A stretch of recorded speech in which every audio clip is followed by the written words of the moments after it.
Hello everyone. तो इस part की स्टार्टिंग में हम देखते हैं कि याओ ने अभी से हग ही की होती है कि शिन फौरन से साइड पे हो जाती है। वो जानती थी कि इसका और मेरा एक होना मुमकिन नहीं है, सो उसे एक्सक्यूज़ करती हुई वहाँ से चली जाती है। जेन तो हर हाल में याओ की अटेंशन पाना चाहती थी, सो उसके दिल में जगह बनाने के लिए वो ऑल काइंड ऑफ मेथड्स का यूज़ करने को तैयार थी। First of all dad's math वो याओ की कंपनी पहुंची होती है। आखिर को वो वहाँ के बहुत बड़े शेयर होल्डर थे। आज से वो भी याओ को ज्वाइन करने वाली होती है। ये बात शिन के लिए तो काफ़ी शॉकिंग थी। वो जस्ट उसका दिल जलाने ही तो इधर आई थी। याओ को तो उसका आना बिल्कुल भी अच्छा नहीं लगता। वो जानता था कि यहाँ आने के पीछे भी इसका कोई बैड रीज़न ही होना है। एम्प्लॉई आके शिन को बताता है कि तुम्हें जेन ने बुलाया है। वो इसे अपना असिस्टेंट बनाना चाहती थी। अपना हर पर्सनल काम इसे ही करने को कहती है कि अगर तुम नहीं कर सकती हो तो ये जॉब छोड़ के चली जाओ। बड़ी मुश्किलों से वो पैसे कमाने के काबिल हुई थी, इसलिए उसकी हर बात मानने को तैयार हो जाती है।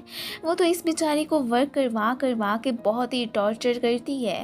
इवन कि उसके सर पे एक कॉफ़ी भी गिरा ही देती है।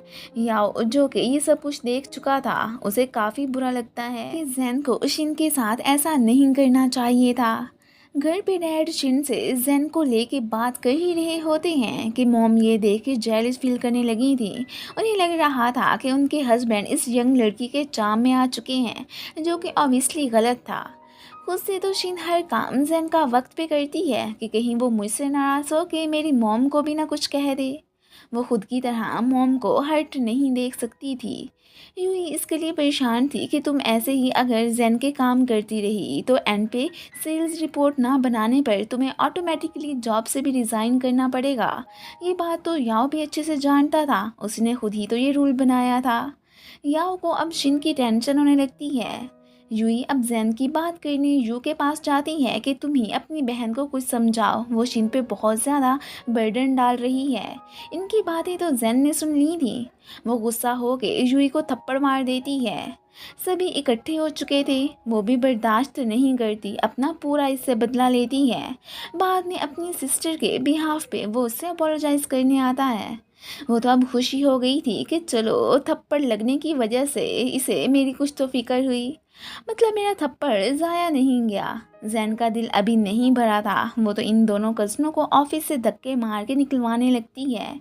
या उसे रोकता है कि तुम्हें ऐसा करने का कोई अधिकार नहीं है। मैं बॉस हूँ, जिसे रखूँ और जिसे फायर करूँ मेरी मर्ज़ी। पूरे स्टाफ के सामने अब तो जैन एम्बैरस होके ही रह गई थी। आज ऑफिस में याओ ने जो इन्हें प्रोटेक्ट किया था, शिन भी उसी के बारे में ही सोचने लगती है और उसकी की गई कन्फेशन को वो तो रिमेंबर करके फिर सैड ही हो गई थी।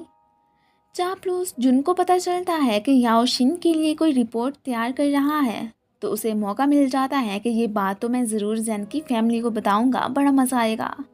इसे झांकते देख के यूं ही हैरान के बॉस आप इधर क्या कर रहे हैं। वो इसे अपनी जगह पे शिन को जाके फाइल पकड़ाने को कहता है। वो भी फिर दे ही देती है। अब शिन को लग रहा था कि ये सब यूई ने ही तैयार किया है, तो वो फिर उसे थैंक्स कहती है। उसे दूर से याओ देख के खुशी हो रहा होता है कि अब इसे जॉब नहीं छोड़नी पड़ेगी। जून साहब जैन के घर पहुंचे होते हैं। वो मॉम को बता देता है कि रिसेंटली याओ एक रिपोर्ट तैयार कर रहा है, लगता है वो जैन के लिए है। मॉम हैरान कि वो तो ऑफिस जा ही नहीं रही और ना ही वो उसके डिपार्टमेंट में है, तो ये फिर ज़रूर वो शिन के लिए ही कर रहा होगा। सीधी जाके वो ये बात जैन को बता देती हैं। वो भी अब ये सब कंफर्म करने के लिए ऑफिस ही पहुंच आई थी। सारी डिटेल्स वगैरह निकाल के देखने पर उसे तो अब बिलीव हो चुका होता है। इसी बात से फिर वो याओ से झगड़ा करती हुई इसे गुस्से से देखती वहां से चली जाती है। शिन के हाथों यूई की शामत आ गई थी कि क्या वो याओ ने रिपोर्ट तुम्हें मुझे देने को कही थी। वो याओ से जितना दूर रहना चाह रही थी, फिर किसी ना किसी मामले को लेके उसकी स्टोरी उस पे आके ख़त्म ही हो जाती है। यूई तो अब यहाँ पर उल्टा उसे अब याओ के बारे में सोचने को कहती है कि वो इतना अच्छा तो है। जैन ने घर पे मॉम को बता दिया था कि उसकी बेटी की वजह से वो कितनी ज़्यादा हर्ट हुई है। वो दोनों को ही यहाँ नहीं देखना चाहती थी। अब मॉम शिन को जॉब छोड़ने को कह देती हैं कि चलो इस तरह जैन को गुस्सा नहीं आएगा। बेचारी पहले इतनी मेहनत कर रही थी, ऊपर से फिर मॉम की ये डिज़ायर, वो बेचारी तो परेशान ही होकर रह गई थी। ऑफिस में सेल्स रिपोर्ट्स की चैंपियन लिस्ट में इसका नाम भी आ चुका था। अब उसे इसकी डबल सैलरी ही मिलने वाली होती है, पर ये रेजिग्नेशन लेटर दे के जाने लगती है। आज तो वो भी यहाँ से दुखी हो के ही जाने लगती है। याओ इसे रोकने की कोशिश करता है कि इतनी बेहतर अपॉर्चुनिटी हाथ से मत जाने दो, पर मॉम को वो कैसे निराश कर सकती थी। जून को डैड पे इसलिए गुस्सा था कि वो हमेशा उससे ज़्यादा याओ को ही इम्पोर्टेंस देते आए हैं। घर पे डैड से मिलने जेन भी आई होती है। वो तो इनकी इतनी ज़्यादा लाडली बन चुकी थी कि वो याओ के अगेंस्ट जाके भी इसे अपनी डॉटर इन लॉ बनाने को तैयार थे। मॉम को प्यार भरी नज़रों से जैन को देखते देख के मैडम को शक होने लगा था कि ज़रूर इसके पीछे कोई रीज़न होना है। वो अपनी मेड को अब इनकी इन्वेस्टिगेशन करने जाने के लिए भेज देती हैं। अब उन्हें मॉम की फ्रेंड से उनकी सारी हिस्ट्री का पता चला था कि कैसे भाई और भाभी की डेथ के बाद उन्होंने यूई को और अपनी बेटी को पाला। इन आंट से उस मेड को इतना ही पता चल पाता है कि वो किसी को ढूंढने के लिए फिर इधर ही शिफ्ट हो चुकी थी। मॉम को असल में जब पता चला था कि उनके साथ आने वाला कपल कहीं और शिफ्ट हो चुका था, तो वो अपनी बेटी की तलाश में फिर इधर ही आ गई थी। और इस बात का तो अभी फ़िलहाल मॉम की फ्रेंड को भी नहीं पता था। याओ आज काफ़ी ड्रंक होता है। वो बहुत अपसेट भी था। भाई को लेके वो शिन से मिलने भी आ चुका होता है। जून को पता था कि ये शिन को बहुत लाइक करता है, इसलिए अब वो खुश हो जाता है कि चलो जेन तो अब मेरी हो जाएगी। ये शिन को ऑफिस ज्वाइन करने को कहता है कि तुम यूँ पीछे नहीं हट सकती हो, बल्कि स्ट्रॉन्ग बन के हार्डशिप्स का मुकाबला करो, मॉम का सहारा बनो। अपनी दर्द भरी स्टोरी भी उसे सुनाता है कि बचपन में मैं भी ऐसे ही हुआ करता था, फिर मॉम की डेथ के बाद मैं इतना ब्रेव बना हूँ। वो तो फिर इधर बेहोश ही हो जाता है। अब यूं ही उसे वहाँ से लेके जाने लगता है।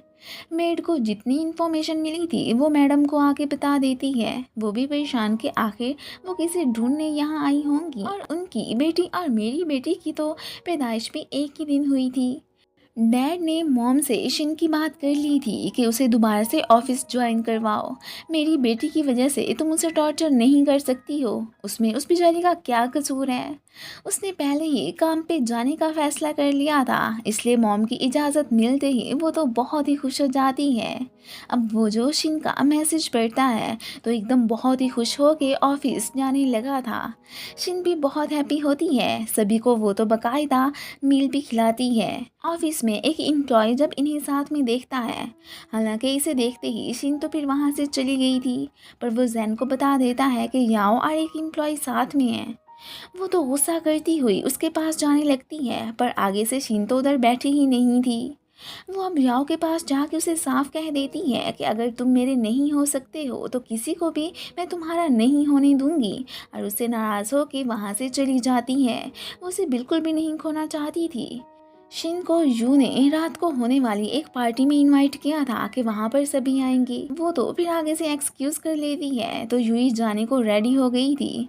यू भी उसे ले जाने के लिए मान ही जाता है। मॉम को जेन ने बता दिया था कि याओ उससे हर वक्त लड़ता रहता है। वो तो उसे अब तब तक पार्टी में ना जाने के लिए कहती हैं जब तक कि वो खुद आके इससे सॉरी नहीं बोल लेता, तब तक कि तुम कहीं भी नहीं जाओगी। यूई की हेल्प करने शिन भी उधर आ चुकी थी। डैड के बार बार कहने पर भी ये तो बाहर ही नहीं निकलती। मॉम उन्हें याओ को इधर लाने को कहती हैं। याओ यू के साथ यूई को लेने आया था। अब डैड फिर यू को कॉल करके कहते हैं कि याओ को अभी के अभी घर भेजो, उसने जैन से अपोलोजाइज करना है।